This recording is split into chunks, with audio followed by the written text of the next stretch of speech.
investigate, they're going to find the truth and tell you straight. They're exploring themselves and the universe. Andrew's spoiled, Charlie's even worse. The meaning of life, they're going to find out. So sit back and listen, you big trout. That's it up from me anyway.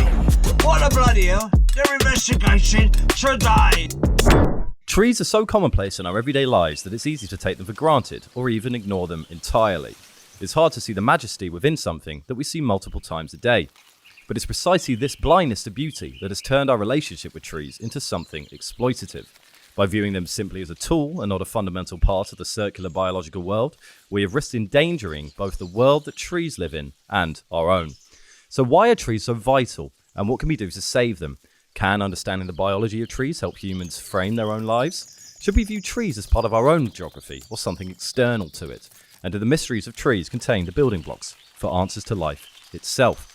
Tell me on some of these questions. I'm joined by Charlie Milner, who's so stoked at and pining for a good podcast that he will nut everywhere. Charlie, thank you for joining me. Thank you for having me. Charlie, if you were a tree, what tree would you be? I would be an apple tree. Now, why would you be an apple tree? Because I have a very good relationship with apple trees and apples. I like them a lot. So you'd be an apple tree because you like apples? Yes, and there's something very... Something like a 4-year-old's answer to that question. I can imagine that kind of scribbled in crayon with the E's going the wrong way. I like apples, so I'd be apple tree. Well, you got to love, there's plenty of things to not in this like economy. In this economy. You've got to have a bloody good relationship with apples. I think apples are probably recession-proof, aren't they? Maybe. Surely. Probably. They come out of the ground. Is everything that comes out of the ground recession-proof? You can't recess Oil. the earth. I mean, we're not even getting into oil. And also, I mean, the price of the oil cans at the minute. The oil cans. Charlie is queuing round the corner for oil cans, inexplicably. Cracking the oil can. It'd be nice if it came out of like a cracker. Like, because obviously... A cracker? No, as in... like a NOS if you canister. open up a kind of can of tennis balls, as we've discussed, or a can of Coke... Of course, yes. We have discussed opening tennis If we balls. cracked oil kegs with the same sort of system, I reckon they'd make the most amazing sound. Well, you can get... Like that you can like, get little. You can get little ones. Little oil tank. Yeah. Ones. What? Yeah. Where? The shop. The oil shop. I don't think you can. You can't Fine. drive. Okay, yeah. But So, you don't put those have you in seen your that car. on TV? There's a drink that mimics an oil can. I can't remember what the drink's called. It's like maybe tequila or something. What I know you don't believe me. No, I don't think you believe you. I do believe me. You can get those. You can get little cans of oil because you don't just need oil for driving. Just stop oil. Just stop oil. What do you think about them? Let's not get into just stop oil on our episode about fucking trees. I respect the hustle. Can we Sorry. circle back to you saying trees. that you have a special relationship with apples? Well, I have my best ever. I'm sorry to say it. Magic mushroom experience. Right. Was very much to do with an apple tree where I was in Cornwall and my mate Kev Mudd. His real name is Kevin. His real name is Kev Mudd. His real name is Kevin Perry. Really? Yeah. Right. And I think he got made after the show, as in he was born. He was made after the show. Is that his parents loved Kevin and Perry so much that they had sex? I honestly don't know. Made after the show. He's made in the show's image. But he's a brilliant like comic some sort and of a brilliant divine man. Adam, but it's Kevin and Perry. Kevin Perry. Kevin Perry. It's kind of the perfect name. Why is it the perfect name? Because it's just like that's by far my favorite name of any of my friends, other than of course Andrew Kerwin or Andrew Karan. Andrew Karan. Kevin and me were out in the hills of Cornwall. Yeah. And we were like heavily shroomed off our twats. Yeah. And that we found this apple tree and we were just fucking going at this apple tree, just picking apples, just eating these lovely apples in the kind of moonlight. There was this orange house there, and we just, when you just feel like you're literally a kind of shrew plant boy. Sure. I felt like kind of like a vole. I felt like an absolute vole there, and the apple tree. There's something about just like taking apples off a tree. Yeah. Which is just you can't really be next more level. at one with nature Now, than literally plucking the bounties of it and putting it into yourself. You can't. And even with the other fruit, like if I found an orange tree, it wouldn't hit as hard as the apple. There's something about the crunch. There's something very romantic about an apple tree. Right, and you see yourself as a romantic. I'm a romantic. I'm a hopeless romantic. You are, yeah. But hopefully I'll find my one. If you were an apple tree, what would the fruit be? What would your apples be? Pink lady. I want to find a pink lady. Excuse me? Pig lady? Pink lady. The lovely pink lady apples. Right, yeah, but what are your apples? What are your metaphorical apples? What are my apples? Yeah. What do you mean? If you're an apple tree, yeah, as a human, what are the apples that you're producing in a human term? What is it? What is the fruit? Need an example of what the fuck you're talking about. Maybe someone's apples might be empathy. They might be kindness. It might be humor. My apples would probably looking after be your friends. My suspicion of big Farmer. pharma. Right. I think it's very good to have a healthy suspicion of big pharma. Okay. I don't really. So if I come across you in the street and I come up to you and I start talking to you. Don't always give your kid Calpol, because Calpol? Calpol is the fucking hallmark of big pharma. Calpol has managed to scurry into all of our lives. We don't know what the fuck's in Calpol. I don't know what's in anything I have other than water if I get it off a hill. But other than that, they could be putting anything in it. So you're kind of moving away from big pharma into the consumption of anything. I don't know. Ultimately, I'm trusting someone at every point. It's like that Jordan Peterson debate. So I know we're kind of going everywhere. You know that Jordan Peterson debate? Yeah. Where he's like, maybe. Where he's basically saying to this guy, the it's expert the trust thing. It's like, well, you at some point you got to trust someone. No, I don't have to trust anyone. I'm trusting everyone at all times. That's what he says, Yeah. And it's absolute nonsense. What are you talking about? about? Of course you have to trust some people. I guess if you didn't, what does a life of not trusting anyone look like? You literally go live in the woods. There is actually a guy we're going to come on to who's called Bert McIntosh or something. What's his name? I don't know. You should know. I don't know his name by heart right now. His name is... Yeah, well, let's get on to him later. No, let's give him like a little props now. Shout out to this guy. He committed his life to living in trees. It's fucking amazing. We're going to talk... Yeah, we're not talk committing about our life him to in a bit. fucking anything. Fine, well, there's a man who lived in the trees, and that is probably the only answer to not trusting anyone. You only trust the redwoods. Yeah. So you'd be an apple tree? I'd be an apple tree. What tree would you be? I don't know any fucking trees. I'm very tree illiterate. I think it's I feel quite a lot of shame about that, actually. I feel like I should know more about trees. Something I have noticed is that girls know way more about trees than guys. It's star sign code. Women are so they have a better relationship with trees than I think we ever can or do. Is ours quite a complicated relationship, or is ours just kind of we're ships in the night? No, it's us being stupid. Like we're not really taking into account the glory of them. We're not understanding our surroundings. We might bump into them every now and again. You know, we love them, but we love them, but not to the extent we that respect women, the fuck out of them. Not to the extent that women do. Women Every girlfriend love I've had knows trees. I'll be honest. Now Thank you. it'd be helpful for the pod if I knew or agreed with you. What? But I've never seen a girl talk about a tree in my life. I don't think. I reckon if you ask a lot of your female friends about trees, you'll be surprised about their knowledge. What would they say? It That's depends. a you. That's Depends a on the sap. quiz. It depends on the question, doesn't it? Yeah. Okay. That's a sap. Sap. Yeah. A sap? You know what tree sap is? It's just like tree Yep. ooze. I do know. Tree liquid. Tree liquid. Tree. How many? Sweat. Name as many trees as you can right now. Ash. Sure. Ash. Oak. Wimbledon. Wensleydale. Brie. Ash. Oak. Mango. Apple. Pear. Do you think Wimbledon's peach, a kind of tree? Tomato. Tomato tree. Probably. I mean, where do we draw the line? Where do we draw the line of what's a tree? Listen, guys. Look, if there's any tree experts out there, which I would be... Do you think we've got any? I would be surprised if we didn't have at least one. Fine, well, soz to the tree expert. Or experts. The list of experts that we've had to apologise to on this podcast Andrew is actually getting said yesterday, ever bigger. Yesterday, Andrew said this would be a really good one to have an expert on because we don't know anything about fully trees. know what trees are. No. And that's vulnerable of us to admit. Yeah, I mean, it's been a busy week for us. We just got back from skiing, and this is kind of where the decision to do trees started from. We were on a chairlift looking at trees, and we went, should we just do it on trees next week? And the conversation went something like, and I went, are we sure we want to do it on trees? And I was, I've never been more keen. Have I ever jumped at a topic? Never more so than fucking trees. I had a really good feeling about trees. Okay. So this one's on me. This is, Charlie's going to lead this one a bit more. Now, before we get right into it, no, that's it actually. Yeah. I was trying tree surgeon. it doesn't work. Felling. Tree surgery we should talk about. Yeah. What an amazing job, but we'll talk about it later. Firstly, can we define our terms? Tree, plant, ground. Where do you draw the line? Why do we need to differentiate between tree and ground? Because trees come from the ground. Why do we need to differentiate Trees, it? When people are trying to think about what a tree is, they're not getting confused between the ground and a tree. I think that those with sort of more stunted learning ability would potentially have an issue with that. Brilliant. And we need to account for our sort of not disabled but limited guests. And there's nothing wrong with that. Yeah, we welcome you. We welcome you. We're not surprised you're here. We think this is the best place for you. Yeah. This is essentially it's a a creche. safe zone. This is a mad daycare for sort of people who've been. Let's get on to trees, please. Can we get on to trees rather than Jordan Peterson and the mentally disabled?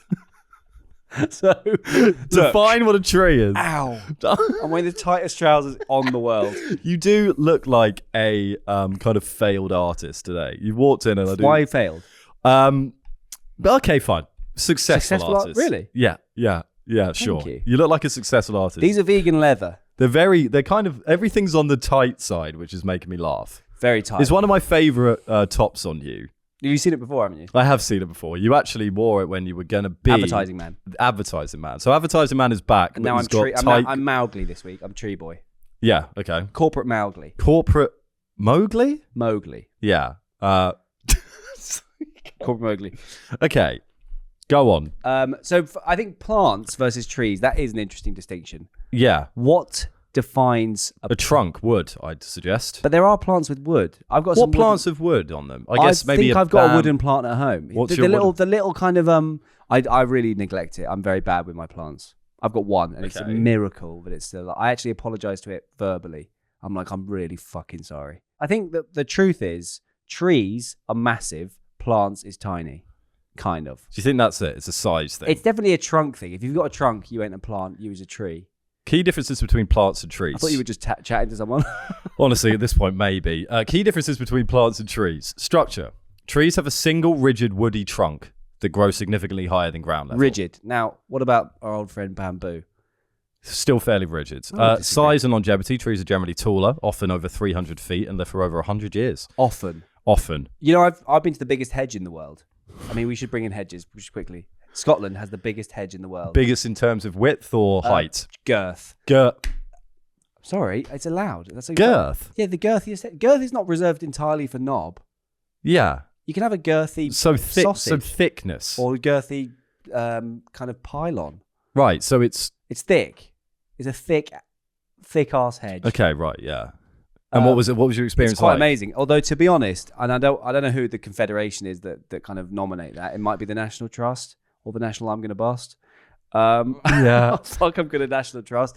I think that really it's essentially a collection of trees. Like when does a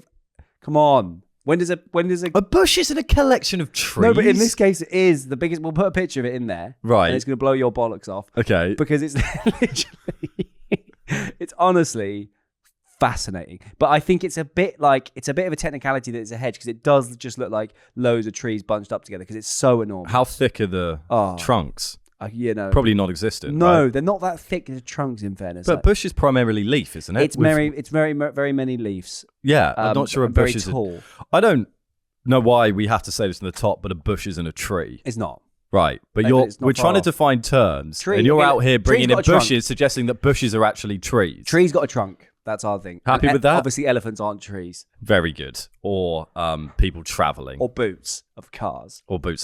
You're not driving around in a tree, however much you'd like to be, or I'd like to be.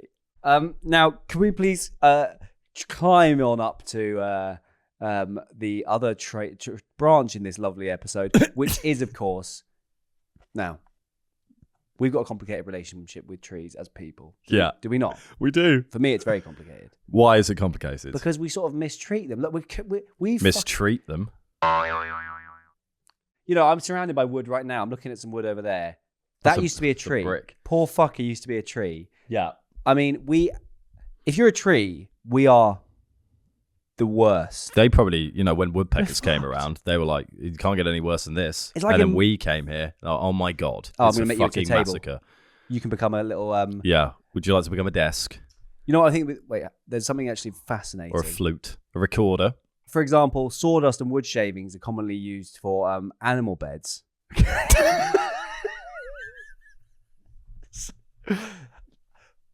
If you're a tree. A regal tree in the forest, and then I've got a pig sleeping on me, I'll be like, get fucked. So, but even more so. Is your question... I don't know what the word is. I've got a very perfect word, which I can't currently recount. It's something like, we sort of sodomize and is that the word you were looking for? No, but we sort of destroy and contort trees into these fucking horrible... For example, I mean, fundamentally, toilet paper is tree. They're wiping our asses, our pigs are sleeping on them, and also, even in the worst case, they're being made into axe handles to chop down other trees. They're cannibal trees. I'd love to be like a banister or a beam or anything within the home sounds good to me. If I'm like I think a beam is the best thing a tree can be because you're not far off your original form. Okay. There's some sense of tree in you, but you're structurally important to a house, and I imagine you look bloody gorgeous if it's exposed wood. with the right oiling, yeah, absolutely. Well, exposed wood might mean a different thing to trees. That might be pornography. Naked. Yes.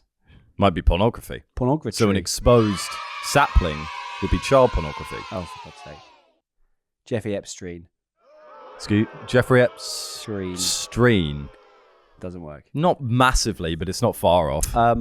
Now, please. I used to live on a kind of road map of it's called Fish Island, and I You used to live on Fish Island. Yeah, in Hackney Wick, and it's all the road names were named after fish. I lived on Smead Road. Now, have you ever eaten Smead? Never eaten Smead. Have you? No. Well, I would have eaten Smead if I lived on Smead Road just to see what kind of place I was living in. You'd have to really seek it out. They don't just sell Smead in the bloody the Tesco's, do they? No, shop. in the coffee shop. Is that where you get your fish? Yes, the lovely breaded burgers. Now, please, returning to our investigation to trees. What do you mean breaded burgers? What are you talking about?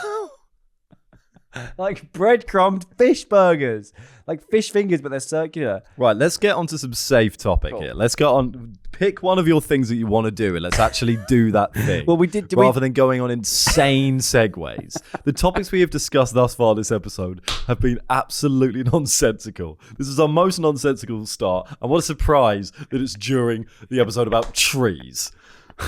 No, it's going to be fine, Andrew. It's going to be great. Don't worry about it. You've brought up Jordan Peterson, Jeffrey Epstein, our old houses, coffee shops. I think that's like covering all the kind of key pillars of life. Yeah, because we can't cover trees without discussing family. Jordan Peterson. Please. Now, next up. Oh, I've got a take, to be fair. Okay. I do have a take. Okay. And I don't know if it's going to come off. I really hope it does. Right. So, okay, look. There's something, our brilliant researcher, you'd be absolutely shocked to hear that we have a researcher. Yeah, we are doing a pretty dirty with that. Our brilliant researcher. She is brilliant. Who's not responsible for the bollocks. She's not responsible for the takes we have on for it. the fact. Yeah. Where was she basically found out that there's something called a dendrophile? What would you shout if you saw somebody who's a dendrophile? What would I shout? You shout dendro. Who are you here to treat? Sorry, am I a dendrophile hunter? Yes. How would I? What's a dendrophile first? Someone who's sexually attracted to someone who's sexually attracted to trees. Okay, so if I was a dendrophile hunter, I guess I would set up various online profiles where I'm an oak tree, but a small one. No, actually, anyone. It doesn't. Just a tree. Any middle-aged oak tree, and then message them just with I don't know sounds of wood knocking together. Kind of your sort of leaves. You spread your leaves a bit, I guess. Yeah. And you'd go to an arboretum and find them wanking on the tree. Pretty much. And be like, who are you here Who to are you? Who are you here to? Well, they're not here to tree. They're here to fuck a tree. Treat. Who are you here to treat? I guess. Is it a tree? Yes. Who are you here to? Which tree are you here to wank on? I guess is the other way of saying it. But yeah. that doesn't have the same. Any problem? I've got zero problem with dendrophiles. That's what I'm saying. So there's something interesting about how you can't. They can't. Like, no, if there's too many of them. If I found somebody who wanted to fuck a car, and there are those out there. Yeah. That's mad to me. But for some reason, with somebody who like is sexually attracted to trees, if you're sexually attracted to a tree, it's kind of okay. There's something kind of organic, free-spirity about it, and I actually would be friends with somebody who genuinely fucked trees. I'd probably be like, okay. I'd be more so than someone who wants to fuck cars because trees have been around, for donkeys. It kind of makes sense that there might be some sort of, I'm going to call it a perversion, sexual perversion, where you're into trees. But cars, like they've been around haven't been around for long at all. There's something that you can understand about it because it's kind of going back to our roots, literally, where we go, where we fuck our roots. Yeah, okay. I wouldn't have a problem with them unless there was too many of them because I want to be able to walk around Victoria Park without, covering my hands in cum. And you want a partner. Like you can't have... I want a partner. The amount of dendrophiles in my local society isn't going to stop me. Just in case it reduces the dating pool. Yeah, so that everyone else is... Yeah, I'll put up with dendrophiles as long as they're not taking up the majority of the population. Yeah. Because then we'd have cummy trees. We wouldn't have enough options in a dating pool. And I think politics would go badly. Why? I think if the majority of a democratic society wants to fuck a tree, we're not going to be very good at electing a leader. No. Because who would be, who would be the next prime minister? It would be Prime Minister Birch, short for birch tree. Or Keir Stumper. Keir Stumper, or even Theresa May. Fuck that tree. Margaret Thatched Wood.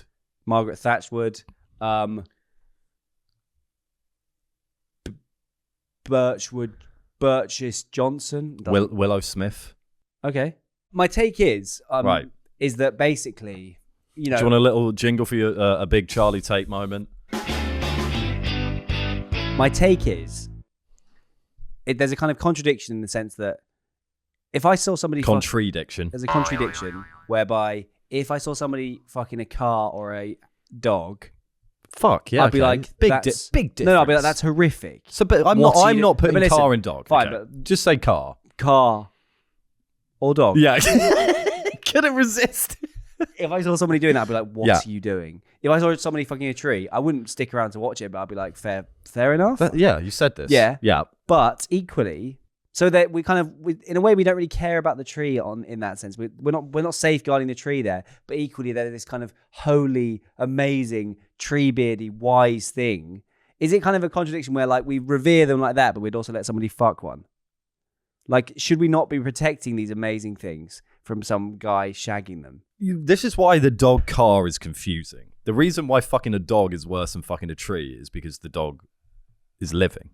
It can experience pain. Yeah, but the trees are living too. I know, yes, but not to the same extent that a dog's living. There's a reason why fucking a dog is worse than fucking a tree. I agree that it's probably a bad idea if we're letting everyone bang trees. We should probably revere them a bit more than us all sticking our knobs in them. Or vaginas. It's like on the life form spectrum, they're kind of below everything. What do you mean? Because they're like, we protected. Well, they're not below everything. Trees are more living than a desk. Yeah, but like we protect. That's why the car thing is confusing me. Fine, like we protect even a. We'd be like, stop shagging that car. But we wouldn't say. But I don't think we're not saying it for the car's sake. We're saying because I don't want my son to be banging cars. If I walk out and my son's banging my Volvo XC90 on the driveway, I'm not thinking about the XC90's feelings. I'm going, can you not bang the car in front of the fucking neighbours? But why wouldn't you stop? What about the tree's feelings? I agree. I think look, the problem would be, are we focusing on the feeling of the car/tree, or this probably isn't a good idea for the human to want to fuck it? What's more important? What's more important? The human wanting to fuck it. Even more so than the tree. Okay, car, I don't give a fuck if you're fucking your car. I don't care if you're fucking your car. Just do it in your garage. And make sure the garage door is shut. What, even for the human spirit, you think that's okay? The human spirit? No, I don't think it's healthy. But for me, if stranger X, let's call him Plod, is fucking his Kia in his not in his driveway, in his garage with a closed door, do what you want, mate. I don't care. I'm sure it's unhealthy for you, but fundamentally, I'm not going to make you stop. Kia. His name's Kia. Kia fucking is Kia. Okay. But if it's that's my point. You're fine with that? I'm fine with that. I don't think he should be arrested. It's a bit much though. Do you think someone should be arrested for fucking their car? I think they should be ostracized. Ostracized? Yeah. Don't fuck your car, man. Well, people are doing it quietly. There's no harm. It's the harm principle. There's no harm being done. I think it translates into other negative. For them, I'm saying it's not healthy, but in terms of the actual act itself, there's no harm being done. The car can't experience pain. Fine. Then what about if you apply that to a tree? There's more of a question of the harm principle because in some way a tree is living. I don't think a tree... I'm going to go out on a limb here and say I don't think trees have consciousness. Okay. Right? Well, they do talk to each other, which we'll get into. They do talk to each other. There's definitely... The trees are a living entity, but they're not living in the sense of, They're beyond... They're kind of beyond... It is. It should. Yeah, a tree can't consent, I guess, but nor can a dog. I think really for me, actually, my position is that actually you could actually. Yeah. Act tree leaf. Act tree leaf. Good lord, this is going to be a pun heavy one. What is a tree without a leaf? Pardon? What is a tree without a leaf? What is a man? A leafless tree. No, but is that a tree? Yes. My feeling is that. If it's a massive tree, so a little weird guy shagging a kind of giant redwood is no harm done really. But a guy kind of going into a conservatory and like tearing the pieces out of a sapling. It's like, this is fucking crazy. You've like damaged this like a live thing. It's like, what damage are you doing to that thing? A redwood, like, right. So you're saying it's right. Kind of, it's fine. If I'm a redwood, I'm like, okay. So it's whatever. fine if you don't do any damage to the tree. But if I'm a little sapling, I'm like, get off me. Okay. So it depends on the size of the tree. Okay, so I guess we're concluding with, if you want to fuck a tree, just make sure you don't hurt it. Yeah, and fundamentally, you should try and kind of pick on a tree your own size. pick on a tree your own size or bigger. Much bigger, preferably. Yeah. Ever had the urge to fuck a tree? No, Neither. thank God. Tree hugger? I'm suspicious of tree huggers because I have. What do you mean by tree hugger? Because tree hugger could also just mean an environmental activist. Oh, I'm talking about literally hugging a tree. Yeah, just to define our terms. Somebody who goes up to a tree and hugs it like you would to your nan. Yeah. Or a stranger. Thank you for framing what a hug is for us. So I think that I've tried hugging a tree to have like a moment. In the same way that when I go on holiday, I try and force a moment by kind of it's kind of like, what's it all about? nodding my head and looking at the sunset and actually feeling mental inside. Yeah, it's fun. Plenty of people do it. What's it all about? There must be something positive behind it. There's nothing to it. Or we wouldn't have the term tree hugger. Well, what I do actually to kind of get more of a sort of to catch more of a vibe with it, right? Them, we don't know what they're not boys or girls, are they? They're all non-binary. Yeah, trees are all non-binary. All non-binary.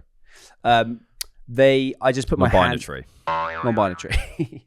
I'm not buying that tree. I've already got loads at home. Got plenty at home. Now, not another oak tree, Charlie. I'm your wife. You've come home with another oak tree. Oh, not another oak tree, Charlie. We've got 4 in the conservatory. And that concludes that bit. Continue. I put my hand on Were you just really impressed that we've done well enough as a couple to own our own conservatory? Yes. Yeah. I think that shows that you're moving up in the world. Would you ever want a conservatory? I desperately want one. I want one now. Yeah, interesting. I really want one. Because they seem to be quite conservatory, obviously. They're amazing. Why are there so many tree puns? Conservatory. This is unbelievable. Yeah, they seem to be quite an elderly. Yeah. Way to crowbar that one in. What would that mean? It would mean put him up a tree. Get him out of prison and put him on top of a birch. Can't believe it. He is actually silently crying with laughter at the idea of Nelson Mandela in a tree. Oh, it's just so unhelpful. Yeah. I've just got out of prison and now I'm up here. Do his accent. I just got out. That's what he sounds like. I just got out of prison. I just got out of prison. Why am I doing up this? Why am I up this tree? I guess it's better than in Marcel. Long live me. Yeah. Long live tree. Yeah. So sorry. Before I've been so utterly rudely sidetracked. We need to stop this. We need to stop this now. What I do sometimes, rather than hugging them, I just put my hand on it, like kind of Simba. You know? Yeah. Okay. I sort of bless the tree. Yeah. Not that I'm in any. I think touching them is the same thing as touching grass, isn't it? Touch grass, my guy. You're meant to go out and get your bare feet on some grass. That definitely helps. I think that your mood definitely improves. Surely it's a similar 100%. Thing with trees. Well, just reminding us, instead of carpets and wood, wood is exactly what we need. Instead of carpets and brick and mortar and concrete, it's organic materials. Okay, I want to do an impression of a tree. Go. It depends. Do you want to specify what tree you're doing? I think in terms of the kind of if we can I cannot spec. If we can anthropomorphize trees. Yeah. Now, obviously, there's a few ways you could breed a tree. And we do every day. Do we? Paper. I guess we do. Paper. A book would be a nice thing to be as a tree. I think so. Depending on the book. Maybe. If you're a really shit book. Don't want to be Mein Kampf. Or Captain Underpants. I think partly, arguably, they're very traditional. They're kind of like... What, trees? They're very like family orientated. Well, most of them are like over 100 years old, aren't they? They all stick together. They're very, they communicate underground. They stick with their group. Do you imagine they've got some quite backward views? I think they do. Okay, well, let's hear your impression of a tree. Yes, well, one man, one woman. And your impression of a tree is very similar to your impression of me. No, because if I were doing you, I would add some intonation on the F. Yeah. Sounds. No, one man, one woman. I do think we need to take back control. Yeah. It's not asking much, but I do feel we should. It's family. It's. What's the Nazi pillars? Family. I can't remember. Family is very important to me. Nation. Family is very important to me. Nation is very important to me. I feel that we need to stick together, stick with our own, look after one another. Don't get too big for your roots. Okay? I think they're far wiser than that. I think I understand the sturdiness and the longevity of them means that it could be misconstrued as kind of just a right-wing Traditional elderly person, but they have wisdom far beyond our years. Okay. They're kind of like hit me with some wisdom. One mustn't fight against the wind. One must blow with it, as if it were us, coming into ourselves, and then spitting it out into the wider world. Do not fight against the elements, be with the elements. Take root upon the land, take root upon the ground. Your worries are not worries, they are simply different iterations of the breeze. Yes, Go forth stay together and tree with me. Lovely. Yeah, I think there's a wisdom to them. Or they don't have mouths and they're just fucking thirsty. They're like,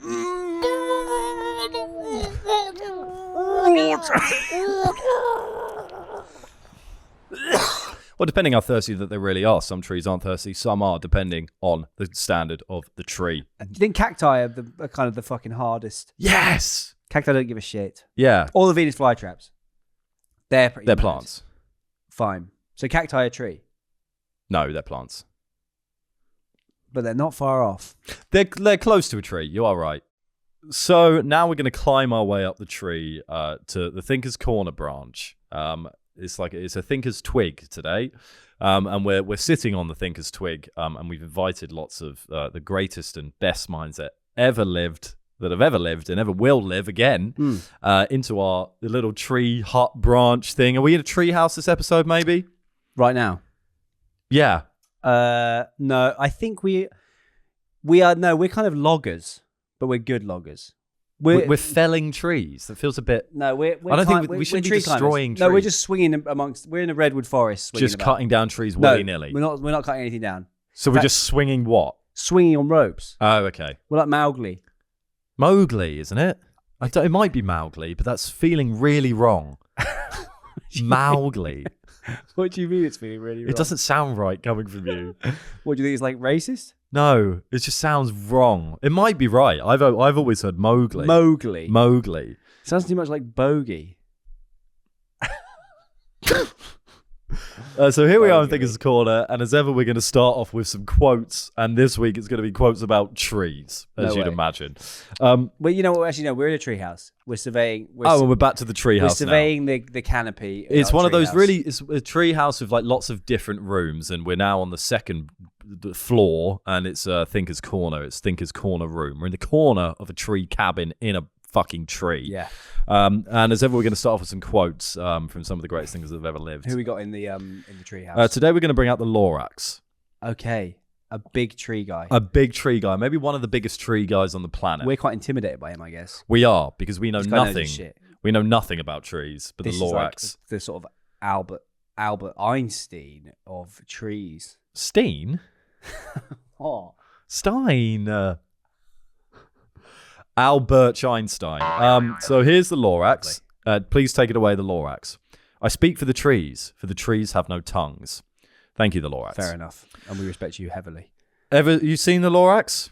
I have seen the Lorax. I imagine in a different world, if you were more environmentally conscious, you could be some sort of. You look a bit like the Lorax right now. If you were to grow a really big kind of moustache. yeah, but you've got a Lorax vibe. If you were to grow a kind of orangey moustache and live amongst the woods, I imagine if I was to go on a walk one day, I might stumble on you, just going, "Oh, make sure you kiss the tree and don't take any sticks away from here because the trees speak. I speak for the trees." You're kind of like you're not too far off. You're one bad night away from becoming the Lorax. I think one good night away. That would be a lovely way to live. Would it? Yeah. I quite like a little orange man without the bottom half running around advocating for me. Yeah, what a treat. It'd be really handy. If someone was mean to me, he'd kind of bound out and Andrew's say, must be nice to Andrew. He's a good boy. Yeah. If I'm being done over poorly in a deal, he'll come out. What would yours be called? The Lordrew. The Anthrax. Anthrax. Andrex. Or Anthrax. The Anthrax. And he would poison your enemies with anthrax? He would. Right. Sometimes. What would mine be called? Chillax. Chillax. Which is just like, come on. Mine's a bit cringe, but fundamentally has my interests at heart.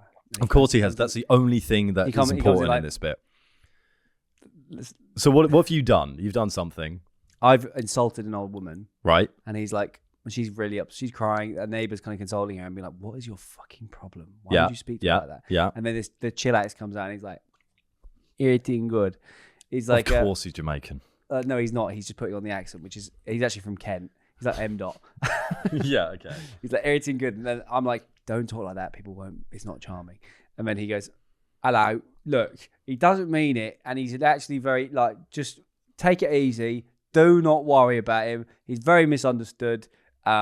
People often misjudge him, but he is actually ultimately a cool guy." Now, can I get anyone a Lucasade? Thank you very much, the Lorax. Let's get Thomas Jefferson out here. Welcome, Thomas. Tommy TJ. Jeff. Welcome, Thomas. Please take it away. The tree of liberty must be refreshed from time to time with the blood of patriots and tyrants. I guess, yeah, sometimes it is necessary because, good times create weak men. Yeah, okay. So do you think we need a kind of a cleanse? I think maybe a solution would be a blood cleanse. Or, that's obviously a nightmare and painful. Could we introduce a system of kind of consistent, small jump scares to keep people on their toes? Okay, so you're saying men are getting too soft at the moment. We kind of whoopee cushion and sort of toxic I wouldn't say wave. whoopee cushion's a jump scare. We leave a dead body in Keir Starmer's toilet every now and then, so he's like, fucking hell. Right, yeah. Or we just get people with silly masks jumping around the corner every now and again. Yeah. So it's kind of, you're kind of in the manosphere here, but... Am I? Yeah, we got weak men and we need to build up men to be stronger. No, it's more about the government, sorry. The government, So we need to get the government on their toes. Keep the government on their toes by introducing regular, small jump scares so that they know that we could get them. Clowns in the toilet. Kind of fake poo. Again, fake poo isn't a jump scare. A lot of flatulence and shit aren't jump scares. If I'm seeing a poo on my floor, I'd be like, fuck. Yeah, I guess that's... Yeah, fuck, where... That isn't a jump scare going, fuck, where did that come from? If it's big enough. If the poo is large enough, if the fake poo was a car-sized fake poo, I'm jumping. If the shit was as big as like a bath, then I would obviously do a jump scare. That's fair. And it's moving. Why is it moving? Because it contains what? What does it contain? Threadworm. A threadworm. Well, you have correctly identified a jump scare if there's a shit as big as a bath that's moving because of a threadworm inside it. Oh my god. He's actually gonna... Wow, that's an unbelievable laugh. Oh my goodness. Breathe. If you were to try and start a revolution... You're crying!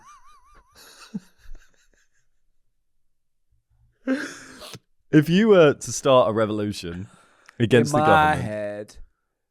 What would the name of your revolutionary group be? By the way, this is an episode about trees. If you were to start a revolution against the government and you were the figurehead of this revolution, what would the name of your organization be and what would be its tagline? FB No More Mr. Nice Guy or MI Sticks. That's tree related.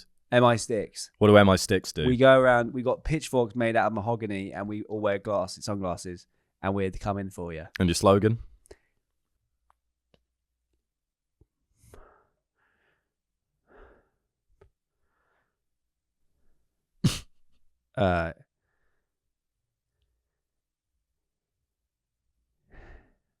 We're not oaking. It's about to get sticky. Thank you very much, Thomas Jefferson. Is that ours? No idea. I didn't know we had a bell. Go on. We've got a DHL guy here. Do you like trees? Yeah, of course, trees are life, isn't it? Trees are life. Yeah, I love trees. My favorite is probably oak tree. The big ones. Yeah. Do you have a favorite tree? Baobab. You know baobab? I haven't heard of that. Yes, I know them. Yeah. Baobab? Yeah, there's a festival with them underneath them. There's a music festival called Under the Baobabs, I think. Oh, yeah. Yeah. That is a good tree. Well, Baobab, yeah. Thanks, man. Thank you, very mate. much.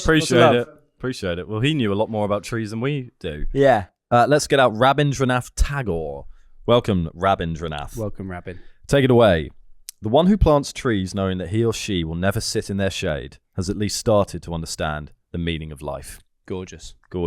Fan of that one? Favorite quote, yeah. Yeah, I mean, this is just kind of an extrapolation of the do unto others as you would want to be done to you, or whatever the end of that is. Well, kind of, but it's also look forward. Yeah, You know, what you leave. but it's less future selfish generations. than that, actually. That's I don't even care about what you do to me. I'm here to give you shade. I left a note in COVID in Hackney Downs saying thank you on underground. I just left.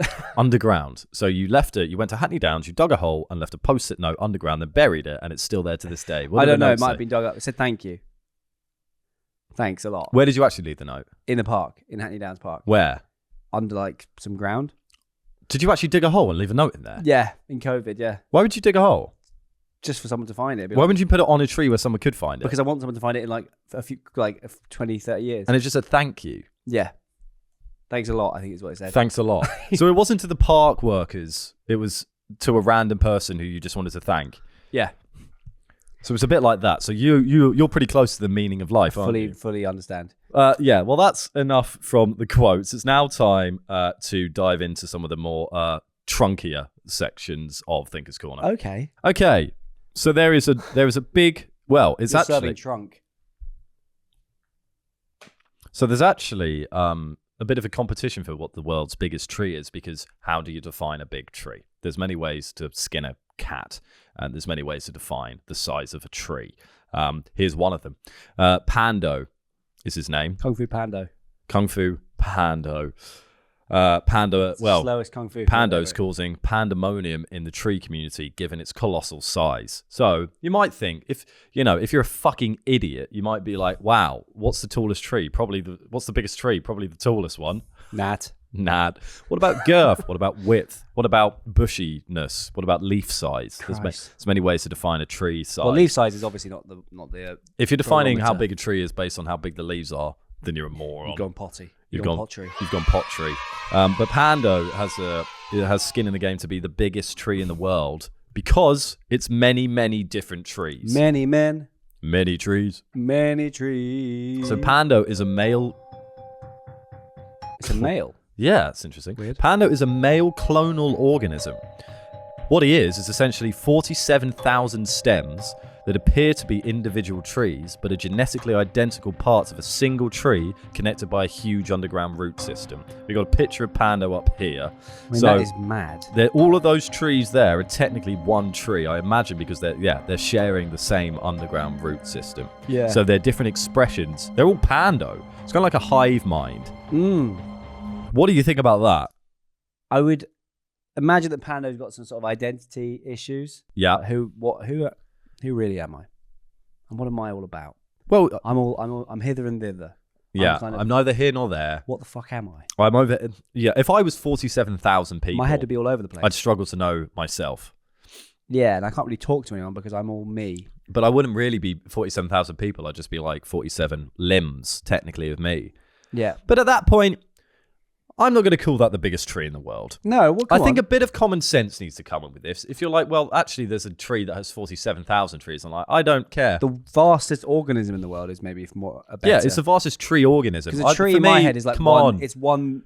Let's bring a bit of common sense Come into on. it. Pando can't be the biggest tree because there's 47,000 trees in it. They share roots. That's lovely and a bit terrifying, but you can't be the biggest tree. Would you like to visit Pando, or would you find that unsettling? I think I'd love to visit Pando. But it would be like you're kind of surrounded. But For I'd the whole enjoy- time you're in Pando, you'd be like I would be He's checking my back, watching me. watching if any branches are moving. But there's something I like feeling. pretty on it. magical that. Yeah, I like the unease to it. I think it would be quite an experience. Because I've heard of underground networks of mushrooms where they, they kind of communicate in Yeah. this like massive mushroom forest. Yeah, But I've never heard of it in terms of like a ginormous tree. it's just one big tree. That's amazing. It's I bet if you had a cross section, it would look incredible. What do you mean? If you could see all Underneath the the root ground, systems, yeah. it would. Yeah, it would be huge. I used to think about getting a tattoo of the kind of cross section design of a house I used to visit in Scotland, but I went off the idea because I felt it would actually look quite cheap.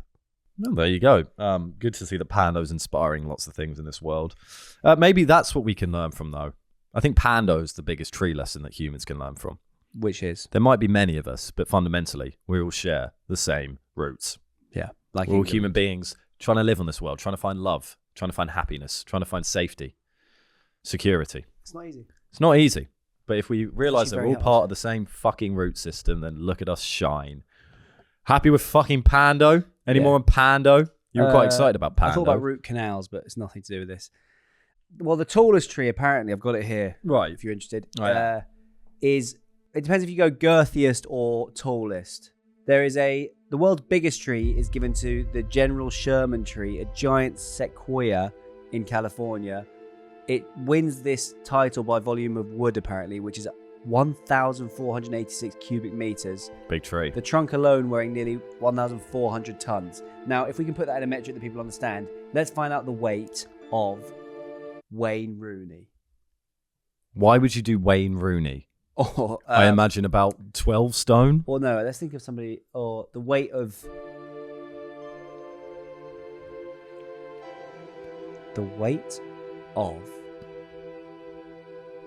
Pete Sampras. David Gandy, that model? No. Pete Sampras, yeah, the weight of Pete Sampras. How many Pete Sampras is General Sherman? Pete Sampras weight. Now, he's 77 kilograms. So what is 1,400 tons divided by 77 kilograms? 16,494. So that 16,494 Pete Sampras is the biggest tree in the world. That's a lot, isn't it? What do you think they'd be talking about? My backswing. I need to. Oh yeah, God! I just my Good terrific, drop sir. shots just aren't I where just they need don't to be feel at that the this US point. Open really matches up to the grass court. Yeah, tennis has changed a lot. I mean, the technology in it nowadays has mean that you Kerry can, has a lot these of potential, players are but he just wasted it. unbelievable. Yeah, that's what 16,000 seat Pete Sampras's sound like. And then just to kind of finish off this fantastic conversation about the height of the big ones, neither General Sherman or Panda were the tallest. This title goes to Hyperion. Now that's a good name. Yeah. A coast redwood, also in California.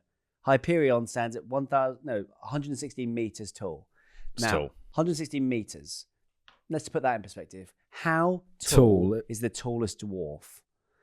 The tallest dwarf in the world is, or was, Adam Rayner. He's no longer with us, unfortunately. R.I.P. Rayner.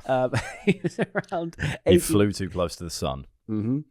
because he was a very tall dwarf. He was Or 4 little foot, person. 0.25 inches, so 122.55 centimeters. So therefore, 116 meters divided by 94.6 Adam Rayners. So the 90, That doesn't sound anywhere as near as impressive as the 67,000 Pete Sampras's or whatever it was. How many Adam Rayners is it?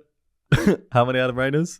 94.69. I'm not that impressed by that. 95 dwarfs is the tallest tree. I'm not that impressed by it. I feel like that was it was probably wrong to use the tallest dwarf as our metric for that. But 94, was it? 94.69. Not 95 Adam Rayners. I'm not writing home about that one. Well, you never know. Let's have a look at him. I don't need to have a look at the tallest dwarf. He's massive. How many feet is he? He was the only one. I remember this guy. He's the only person in history to have been both a dwarf and a giant. What? We covered this. Is guy. he a character in Harry history, Potter? We actually covered this guy in history. I remember. He somehow was a dwarf and a giant in the same lifetime. What do you mean a giant? What do you mean a giant? This isn't Lord of the Rings. Giants? They're all giants. No, they're not. You don't think there's giants? No. They're just big people. They're all. I don't think there's giants. They're all giants. Giant? What qualifies a person as a giant? So What? there's What do you mean what? So there's Andre the Giant, right? Yeah, he's a giant. Giants are a mythical character. This is Adam Rayner, but when he was bigger. Oh my god. How many feet tall is he? What? What do you mean what? How tall is he? Yes. He was. What the fuck? At 18, he was 122 centimeters, How many feet is that? and at 51, he was 7'8". 7'8", and he's a dwarf. He went from 4 foot to 7'8". Where? From what period? What do you mean 4 foot? Yeah, what, as he grew up? You might as well have said he came from nothing to But age 18. From age 18, he grew from 4 foot to 7 foot. 7'8". Jesus Christ! I'm just double checking. There's no scientific evidence that a distinct race or species of say 10 to 30 foot tall giant humans ever existed. A giant is a mythological term. Yeah, giants aren't real. They're just big people. What do you mean they're not real? Giants. There are giants. They walk among us. They're not giants. They're just big people. Well, I don't know what to say to that. Neither do I. It's not a race of 95 giants. Adam Rainers, when he was a dwarf, is the same as the tallest tree. Now, Adam Rainer became a giant. So that's kind of it's so confusing because he's so tall, because he's ostensibly a giant, and then so it really doesn't help the metric at all. That's why it's so unimpressive. That's why it's so unimpressive. It is impressive. It's not impressive. It is. No, because if you say he's 97 dwarfs, that's not that much. But when you find out that he's a giant, You forced me into this. Look up what's the smallest person that's ever existed. Smallest person that's ever existed. Ever recorded. Chandra Bahadur Dangi of Nepal is the smallest person ever recorded. He was 54 centimeters, Okay. 1 foot 9.5 inches. Now pop that into the tree. So do your tree maths 160 again. 160 meters Your absolutely bizarre tree maths corner that's divided happening. by 54 centimeters is 215. So 215 is the smallest person ever. What's the name? 215. So the tallest, just for clarification on this point, the tallest tree in the world is 215 Chandra Bahadur Dangis. or 95 Adam Rainers. Now, trees are much more than just trees. There's many human societies that use trees. We use trees mostly for quite malignant needs and desires. Malignant. Yeah, evil. Evil stuff. Paper, buildings. We chop them down and we make them into pulp, and then we, fucking write on I'm not them. liking these words you're using. Malignant and pulp. What's wrong with pulp? No one wants to hear that. No one wants to hear pulp on a Thursday. No, our listeners don't like the word pulp. If they're anything like me. And I'm I sure like the word we're all pulp. the same. I like the word pulp. Huh? You heard me. You like the word pulp. Beat me to a pulp. Is pulp just like kind of hummus? Yeah. Kind of. It's like, it's kind of hummus matter. Matter hummus. Hummus matters. All hummus matters. All hummus matters. Not just the traditional one. There's also red chili ones that you can get. Or, pistachio pepper. Pistachio hummus. So people throughout time have obviously engaged with trees a lot, but there's still people who would who use trees in a much more natural way, even in this modern era. Go on. Thoughts? Loving it. Loving it. So there's the Korowai people. Go. Cora, why are you up there? Come down in here and live in my new build. Perfect. They're an Indonesian tribe of 4,000 to 4,400 people split into multiple clans, the majority of whom live in tree houses. Got some pictures of them up here of the tree houses. I must say, pretty excellent tree houses. Would you like to live in a tree house? I would. I think it's like moving to Margate. But like, oh God, I want to get out. I'm going to go out there. Oh, fuck. All of a sudden, I'm in Kent. I live in a tree. Yeah. What are we having for dinner? Leaves. Oh, great. What am I sleeping on? Twigs. Twigs. What am I wiping my bum with? Twigs. Leaves. Great. I do so, leaves So rather my than twigs. bed is my food, is my toilet. Brilliant. Living in a tree house doesn't mean you have to eat tree. What else choice do I have? The vegetation on the forest floor. Great. Oh, lovely. Oh, great. Oh, what's for tea, Mum? Forest I'd floor rather have some prawn vegetation. linguine. Again, yeah, I shouldn't have moved from London where I can buy pasta. If there's a whole, maybe we want to go out there, then you're just like, fucking, oh, great. I'm in sort of the hills of Surrey. A tree house is a bored out my holiday. nut. I'd like to go on. I think definitely a tree cabin break. Yeah, an Airbnb one with like An Airbnb water. tree. An Airbnb tree with like running water and a toilet and a bath and a hob would be sweet. But just I don't want a hob in my tree house. I think we can get away from it for a week. We don't need running water and a hob. I'm eating whatever I desire in the forest. Mushrooms. Great. So you're gonna get Great. you're gonna Yeah. you're gonna have a bloody devil's cap mushroom, which has caused a lot of controversy in Australia. Have you heard about the case? No? Oh, yeah, the poisoning. That lady, you're going to eat some fucked mushroom and be shit. You've already got IBS. You'll be shitting yourself in your little tree trunk. But I have a lovely compostable toilet in order to take it Well, out. the whole thing is a toilet. That is actually the one benefit. No, not every part of a tree house is a toilet. Everything is a toilet in a tree. No, that's not true at all. If I've got a nice tree house with a few rooms and a bed, I'm not going to shit on my bed based on the principle that everything in a tree house is a toilet. Fucking nonsense. So, they're primarily hunter-gatherers, but have been selling tours of their region to a few companies since the 1990s for cash. Charlie? Thomas Cook it. Now, what do you mean by that? They that's what they say when they're showing up the tourists around. Their leadership structures are based on personal qualities of big men rather than on institution. Big men is actually the real name for it. Yeah, they've come up with that. What? What do you mean, what? They've come up with big men. Well, that's what they call it. Big men. I mean, that men. works. Yeah, big men, big tree. Big man fight Chi-Chi. Yeah, if I'm living in a treehouse, I want a couple of big men to look after me. Definitely. That's what it all comes down to. I quite like a couple of big men to look after me in my current life, to be honest. If they were kind. Yeah, they're not mean. They're looking after me. Yeah, but they're not there to rough me do it up. in a mean way that's not very nice. As in, they can do it like they don't like it. Like they're kind of getting forced into helping me rather than actually doing it for the kindness of their hearts. How would that look? Just fucking stay out of the way. Come over here now. Okay. Rather than like, come here, Sonny. They are thought to be some of the last people to still practice cannibalism. Thomas Cook it. Why do you keep saying Thomas Cook it? Because Are you suggesting this is a package holiday that they're going to offer? Yes, cook him up. Go over there and eat some of the kawaii people. Thomas Cook him. Thomas cook him up and serve him as a stew. Although there is suspicion that this is just a rumour peddled by the Korowai to increase tourist interest. Now, how are they doing that? How are they spreading rumours? Because they haven't got phones. Are they literally at the border of their forest, kind of like, ha? Cannibalism isn't eating yourself. Yeah, but they got their mates arming that. Yeah. And then they like get seen. They're like, oh no. Yeah, no, they're at the border and they've just got salt and pepper and they're doing it over their auntie and rubbing their tummies, going, I can't wait for lunch. Lunch is going to be amazing. Oh no, they've seen us, and then they kind of. Oh no, and then they run back in. Yeah. And then they go and eat their sort of leaf. Their cousin. Their leaf? Well, they don't actually eat each other, do they? Oh yeah, true, correct. Some of them might. Interclan warfare occurs mainly because of witchcraft and sorcery-related conflicts. Sorcery. Yeah, they've got a lot of problems with the bit under their mugs. Is that what we're going to go for?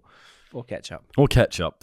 Yep, mayo included as well. A mayo eat you. And you mayo not like it, but you better, if I catch up with you, then I'm going to gnaw on your elbow. The Korowai have no knowledge of germs, a bit like you, and so believe that mysterious deaths must be caused by the quaqua. What germ's causing death? What germ is causing death? And we're not saying that fucking like cholera is a germ. It's much bigger than that. It's a problem that we should be taking much more seriously. Many germs cause death. That mysterious deaths must be caused by quaqua, or witches who take on the form of men. When a clan member dies, their relatives kill and eat the quaqua. Usually, the victim whispers the name of the man they know is the quaqua on their deathbed. It was Jeremy. Eat him now. He's a witch. He's a trans witch. Quite a complex system then. We've got, they don't believe in germs, so any deaths are caused by this kind of witch who take on the form of men, and then when a clan member dies, their relatives kill and eat that man. Usually the victim whispers the name of the man they know is a... Right. Pretty medieval. Yeah, so I'm dying of a disease, and on my deathbed I go, it was Charlie. And then they'll eat you. Yeah. I don't think that tastes very good. No, one of the tropes of this podcast is that you taste bad. It's not a trope, it's a fact. It is. You bring it up consistently. I would taste bad. It's a method for your survival about just rolling over. Yeah, I'm like one of those, I'm like a kind of, that fish that's got a barb in it, but the barb is all the horrible things I've done to my body over the many years. Yeah, okay. Yeah, if you're rotting from the inside, I guess it staves off attackers. Yeah, it does. That's good. Can we learn anything from these people? Well, we can learn. I feel like the cannibalism does sound like they're having a bit of a nightmare. The treehouse. It sounds like they're having a nightmare, to be honest. I would hate to live like that. I don't want to live in a tree. It's taking I'm the fun shitting away. In my bed. I'm eating like fucking tripe and leaves. Tripe? I'm eating my dad and I'm eating leaves and I'm shitting in my own bed. I don't fancy that. Yeah, it takes away some of the majesty of living in a treehouse if I've got to eat my cousin because my cousin is a witch who killed my which is brother. Unsubstantiated. And also I'm permanently sneezing because I don't understand germs. Yeah. I don't think I want that. So we're saying it's probably not the best way to live here. I think so, yeah. Banker. So we've touched on this, but trees can communicate. Trees are able to communicate between themselves and other plants via an underground network of mycorrhizal fungi through plant roots. The underground network resembles neuron pathways in the brain and allows plants to communicate danger to each other. It was discovered by Professor Susan Simard in 1997, who watched as a Douglas fir tree that had been injured by insects appeared to send chemical warning signals to a pine tree nearby. That's interspecies. That's a fir tree and a pine tree. Well, again, something we can learn from. Yeah, but Andorrans can speak to Russians. Yeah, that's exactly the same as what this is. Interspecies tree communication. Well, fucking Germans can speak to fucking Spaniards, so what's the fucking point? Well, no, the point is it's very, life imitates nature. We can speak to the Greenlandites, and we should be there for them at this point. Chemicals? How are trees acknowledging chemicals? Is it through the roots? We're obviously not going to find out right now. Well, we can at least discuss something that's moderately interesting about trees, just for 1 second on this podcast. They're talking to each other through. They've got little tubes underground, and they're just like, boom, firing out. Okay, there's a mole over there. I'm a tree. I'm a healthy young tree. Okay. You're riddled with insects and dying. How are you going to communicate to me? Help me. What? Help me. I can't help you. I'm an immovable tree. I can't help you. Use your tube. What tube? What I can't. What tube am I? What do you want through my tube? Okay, so no identification of danger whatsoever there. Just a plea for help. No, well, but look, basically, I'm fucked. I need. You're trying to warn me. You're not trying to get help. Oh, right, okay. You've given up on your own life. life. Right. Well, I'm not going to make it.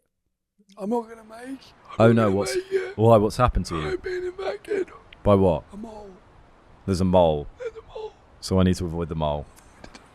So that's how tree communication works. Now I didn't know. But to be honest, to be fair, I think how it works is that they have tubes. They're connected through a root system of some kind, but they're not the same root system. But there must be a way that their roots are kind of close to each other. So via osmosis, the water of some sort of chemical is able to pass between their tubes via kind of water transfer, and therefore transmitting it. That was an incredible answer. It was a good answer. It might not be that the tree itself is warning the other trees. Like it doesn't, have a will for the other tree to survive. It might just be that because it's rotting, the different chemicals within its system are being picked up by the other trees, which go, oh, fuck, Dave's fucked. There must be some bad insects over there. Rather than the tree going, get out of here. There's insects. But what's a tree to do with the warning? It can't move. Well, I guess it's good to know. You might not be able to do anything because you are literally kind of, you're stuck. You're stuck. To an extent. But it might be something that you can prepare. Would you like to know if the world was going to end? I'd like to be able to, maybe they can tell their other trees, look, I've always liked you. So it's just kind of like a tree hospice. It's a tree warning system where it's like, just so you know, it's about to get really it's all fucked. Horrific in here. It's all fucked. I'm sure. Maybe they can move their roots. I wonder if they can tell each other about the people. Like, can they tell each other that there's a guy who's about to not cut me down? Because then that's like a real Treebeard Lord of the Rings thing where it's fucking horrible. They watch each other get mangled. It's not instantaneous. Again, the problem with the mole thing is like they can't immediately react to a mole. They're probably aware of a sickness in the forest that they can kind of like. That's kind of it. Gradually warn each other to. It's more of long term. They're very slow. Well, on this, there's a woman who married a tree. Okay. So a woman, she was 3 years they've been going strong. Kate Cunningham, who changed her surname to Elder when she and the Elder tree tied the knot in 2019. Kate Elder. Kate Elder. Don't mind it. She visits the tree up to 5 times a week and plans to spend Boxing Day with her husband. The rest of the family indulges in festive celebrations at home. So she goes off with her tree whilst her family eat Christmas dinner. The 37-year-old says her love has only grown since their wedding at Rimrose Valley Country Park in Sefton, Merseyside in September 2019. She says their union changed her life for the better and her boyfriend doesn't mind the extra figure in their relationship. So she has a boyfriend, kids, and a tree husband. Isn't that maybe getting... Wait, there's a boyfriend? There's a real-life boyfriend. She has real-life kids. Adultery. Adultery! Who's the boyfriend? The local pine? The local cut. What? You're just making sounds at this point. Local cat. Subscribe to the fucking Patreon. Local cat. Fuck me. My goodness. You ever marry a tree? Huh? I would marry like a lovely, gorgeous one. Yeah, not a fuck ugly tree. I'm not going with like.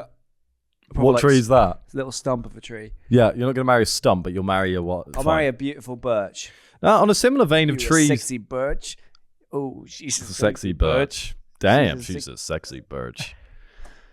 Now it's time to bark our way over to. Do your best bark. Now do yours. On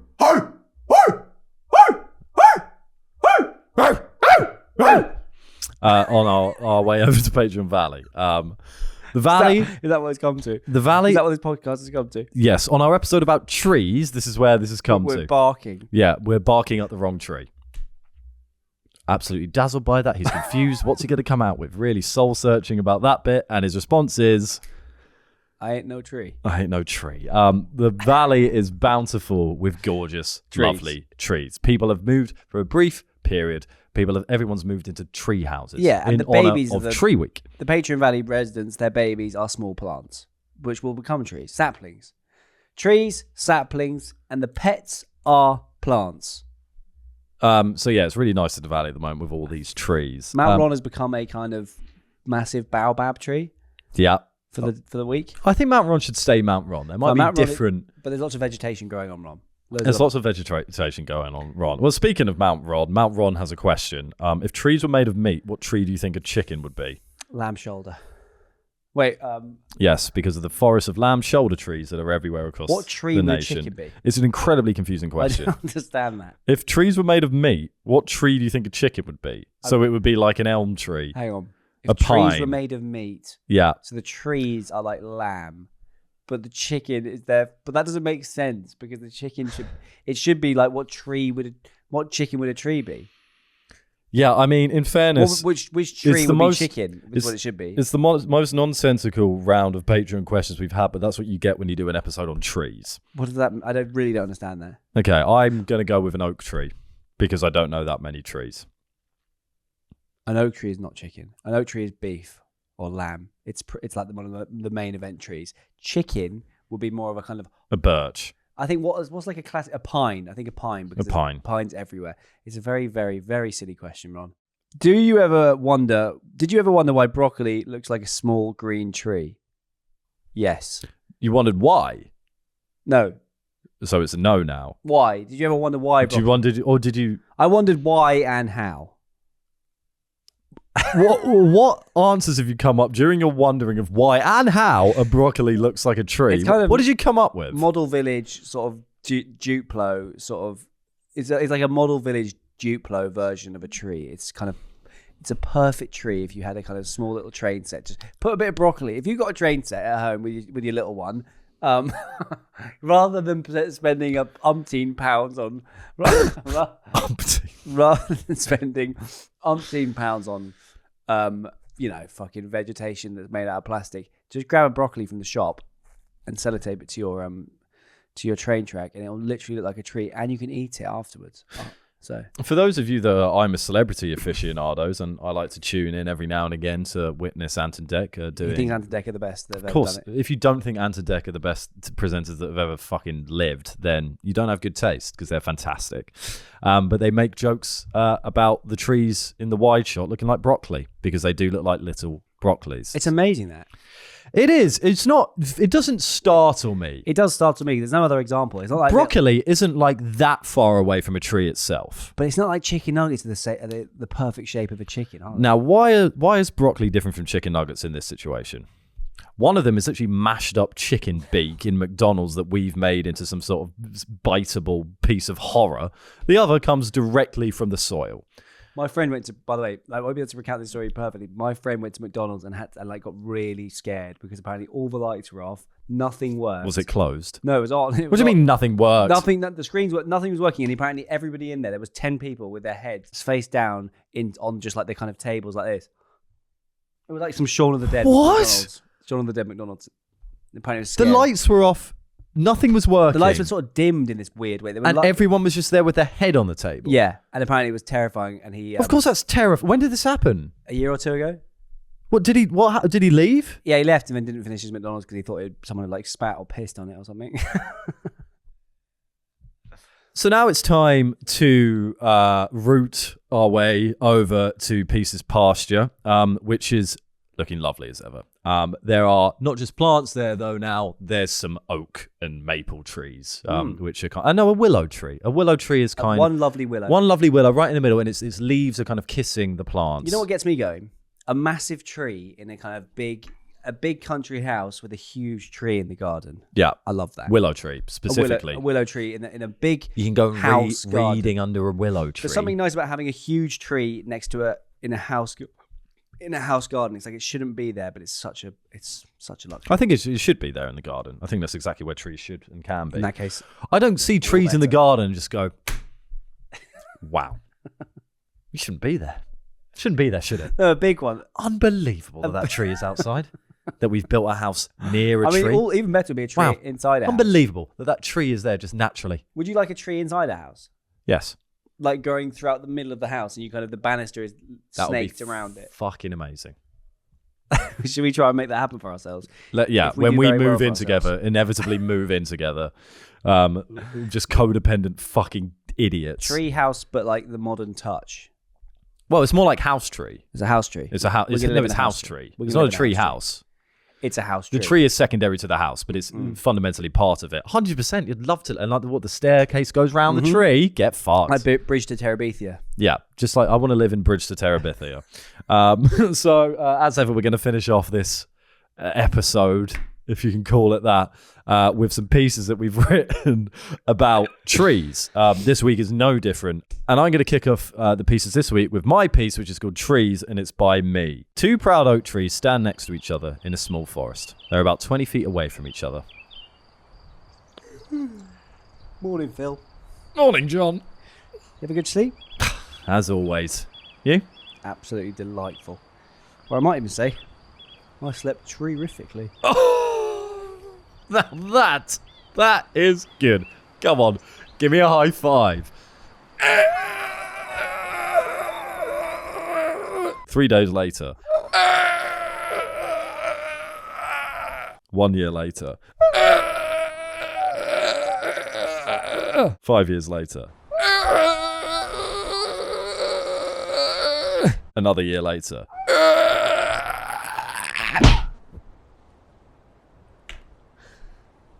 There you go. Thank you very much. Pleasure sharing. I hope that was okay for the listeners. Yeah. That's true. They'll get it. They have to trust us. They have to trust us, as they often do. Gotta. This is my piece. But no, we haven't analysed my piece, Charlie. I think it speaks for itself. But What did you get from it? A lot. Yeah. I felt that it was, a comment on the connection and how we trees like us long for it, but it can actually be very hard to achieve, especially if you can't move or can only move over time. Very slowly. The high five of two trees. I think that's the sort of photo you'd see on kind of National Geo, whereas you've got two trees, Nat Geo, where they look like they're sort of high-fiving. Yeah. Gorgeous. So it's not just a story of trees connecting, it's a story of someone winning Wildlife Photographer of the Year. Exactly. And I do fundamentally love trees. I suppose we're at that point of the podcast. This is my piece. Thank you for your piece. Thank you for that was listening and engaging cool. with it. This is my piece. It's called Trees. Hi, I'm Bear Mills. Now, with the wet season fast approaching, there's no tree you'd rather be than the bloke tree. I'm in the sopping wet, densely populated forests of East Acton, where bloke trees have developed a rather unique method in their upward scramble for sunlight. I am, of course, referring to nocturnal communication.